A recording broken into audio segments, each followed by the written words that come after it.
जैसलमेर में जमीन फटने के मामले में एक बड़ा अपडेट सामने आया है। ट्यूबवेल खुदाई के दौरान जमीन फटने का मामला, जहां 26 घंटे से जमीन के नीचे से पानी निकल रहा है।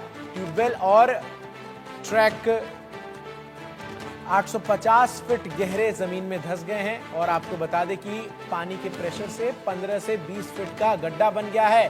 प्रकृति का चमत्कार ये मान रहे हैं लोग और लगातार पानी का बहाव जो है वो जारी है। तो ये बड़ी खबर इस वक्त की मैं आपको बता रहा हूं जो जैसलमेर से सामने आ रही है और जिस तरीके से इस पूरे मामले में जो जानकारी सामने आ रही है, जहां जैसलमेर के मोहनगढ़ नगरी क्षेत्र में एक दुर्लभ घटना से हड़कंप मच गया। यहाँ एक खेत में बोरवेल की खुदाई के दौरान अचानक जमीन जो है वो फट गई।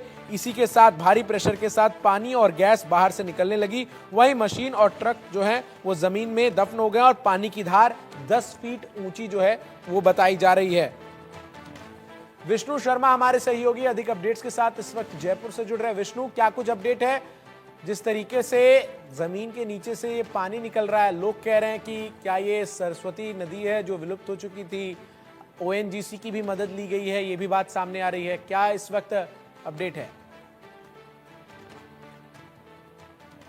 देखिए, इस पूरे मामले की जांच है जो की जा रही है, क्योंकि जिस तरह से धरती से जुड़े हुए जो वैज्ञानिक है वो भी वहां पर पहुंचे और उनकी ओर से कहा जा रहा है कि जो बोरिंग के लिए, ट्यूबवेल के लिए जो 850 फीट गहराई की गई थी उसमें से ये पानी निकला है और उसमें से गैस सहित अन्य अलग जो चीजें हैं वो वहां पर निकल रही है, जिससे इलाके में जो पानी जब निकला तो जो मशीन थी बोरवेल की वो भी उस गड्ढे में चली गई है। 20 से 25 फीट का जो गड्ढा है वो हो चुका है। लगातार इस पूरे मामले की जाँच की जा रही है और जो स्थानीय प्रशासन है वो भी वहां पर मौजूद है। अस्थायी तौर पर जो पुलिस चौकी वहां पर बना दी गई है और लोगों को उस आसपास के इलाके से खाली कराने के लिए कहा है और जिला प्रशासन की ओर से ये पाबंदी भी लगाई गई है कि उस इलाके में लोग ना जाएं। अपने जो पशु सहित अन्य सामान है उसको वहां से हटा दिया गया है और अभी जो इस पूरे मामले की जो जांच है वो की जा रही है। लेकिन जानकारी के अनुसार ये बताया जा रहा है कि जो 8.5 फीट जो गड्ढा खोदा गया था ट्यूबवेल के लिए, उससे एक प्रेशर कहीं ना कहीं बना है जिसकी वजह से पानी बाहर आया। नहरी इलाका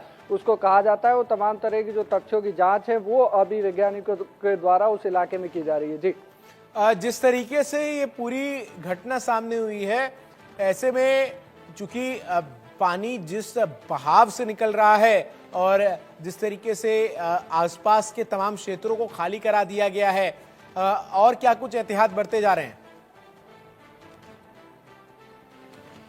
देखिए, जिला प्रशासन की ओर से डायरेक्शन दिए गए हैं कि यहाँ पर आसपास की जो जगह है वहाँ पर लोगों को नहा रखा जाए, इसीलिए उस लिहाज से उस इलाके में सावधानी बरतते हुए उस इलाकों को खाली कराया गया है। साथ ही जो पुलिस की टीम है वो भी वहाँ पर मौजूद है। पुलिस प्रशासन को वहाँ पर लगा दिया गया है, अस्थायी तौर पर चौकी बना दी गई है और जो टैंकर जो गड्ढे में धंसा हुआ है, क्योंकि उसमें से पानी सहित जो अन्य गैस सहित तमाम चीजें जो निकल रही हैं उस गड्ढे से, वो उसका फ्लो ज्यादा ना हो, इस वजह से अभी एहतियात के तौर पर उस मशीन को भी वहीं रखा गया है। जो ट्रकनुमा मशीन है जिससे गड्ढा खोदा जा रहा था, वो पाइप्स निकाले जा रहे थे, क्योंकि जब बोरवेल की जाती है तो उसमें पाइप डाले जाते हैं। उस पाइप्स को निकालने का काम में जो चल रहा था, उसी के दौरान जो जमीन में से जो पानी है निकला, अब उसकी वैज्ञानिकों के द्वारा जांच की जा रही है। उसके बाद जो तथ्य हैं वो साफ होंगे। जी बिल्कुल, लेकिन आखिर ये जो पानी का स्रोत है इसको लेकर कुछ पता चल पाया है कि नीचे ऐसा क्या है कि जो पानी है वो तो बाहर आ ही रहा है, लेकिन जो रफ्तार है, जो धार है पानी की, वो भी बहुत तीव्र गति से है? जी बिल्कुल, जिस तरह से जो वैज्ञानिक वहाँ पे जांच कर रहे हैं वो उनकी ओर से कहा जा रहा था कि जो कठोर जो परतें होती हैं पानी के अंदर, उनके टूटने से ये घटना हो सकती है, लेकिन हाल फिलहाल वो भी किसी नतीजे पर नहीं पहुंचे हैं, क्योंकि लगातार इस पूरे मामले की जांच की जा रही है। लेकिन भूमिगत जो कठोर परतें हैं उनके टूटने से या किसी गैस रिसाव से इस तरह की घटना हो सकती है। लेकिन इस मामले की अभी जो जाँच है वो लगातार की जा रही है और जाँच के बाद ही जो चीज़ें हैं वो साफ होंगी। और कई तरह की जो भ्रांतियाँ हैं वो भी इलाके में फैली हुई हैं। लोग दूर दूर से, जो आसपास के इलाके के लोग हैं, वो वहां पर पहुंच के उसको देखने का प्रयास कर रहे हैं, लेकिन जिला प्रशासन की ओर से तमाम लोगों को वहां जाने से फिलहाल रोका गया है। जी, और चूंकि पानी का रफ्तार लगातार निकल रहा है जिस तीव्र गति से, ऐसे में आपने जानकारी भी दी आसपास के क्षेत्रों को खाली करा दिया गया है। अब प्राथमिकता क्या है कि पानी को इसी तरीके से निकलने दिया जाए या फिर जो फ्लो है उसको कैसे रोका जाए, इस पर काम कर रही है टीम जो इस वक्त घटनास्थल पर मौजूद है? देखिए, जिला प्रशासन सहित जो वैज्ञानिक टीम है वो वहां पर पहुंची हुई है और अब उस चीज पर काम किया जा रहा है कि इस फ्लो को अगर ये अपने आप रुकता है या फिर इसको और किसी तकनीकी के द्वारा इसको रोका जाता है।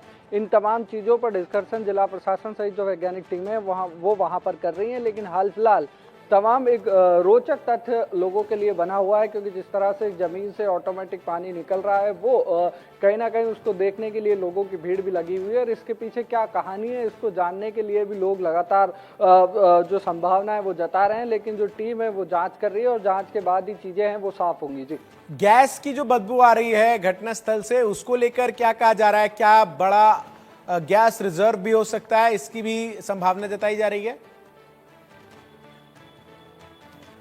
जी बिल्कुल, गैस सहित जो पानी आ रहा है उसको लेकर ही वहां पर आसपास का इलाका है वो खाली कराया गया है। एहतियात बरतते हुए जिला प्रशासन ने आदेश दिए हैं कि उस इलाके में किसी को ना रखा जाए और जो अभी वो ट्रक है, जो मशीन थी बोरवेल की, उसको भी वहां से इसीलिए नहीं हटाया गया कि अगर इसको हटाने से कोई बड़ा ब्लास्ट होता है या फिर गैस रिसाव ज्यादा होता है तो आसपास के इलाकों में और भी चिंताजनक स्थिति पैदा हो सकती है। इसीलिए हाल फिलहाल जो टीमें हैं वो जांच कर रही हैं। तमाम चीजों की जांच के बाद ठीक है, जिला प्रशासन की ओर से वहां पर डिसीजन लिया जाएगा। जी, शुक्रिया विष्णु आपका हमारे साथ जुड़ने के लिए, तमाम जानकारी, तमाम अपडेट्स दर्शकों तक पहुंचाने के लिए।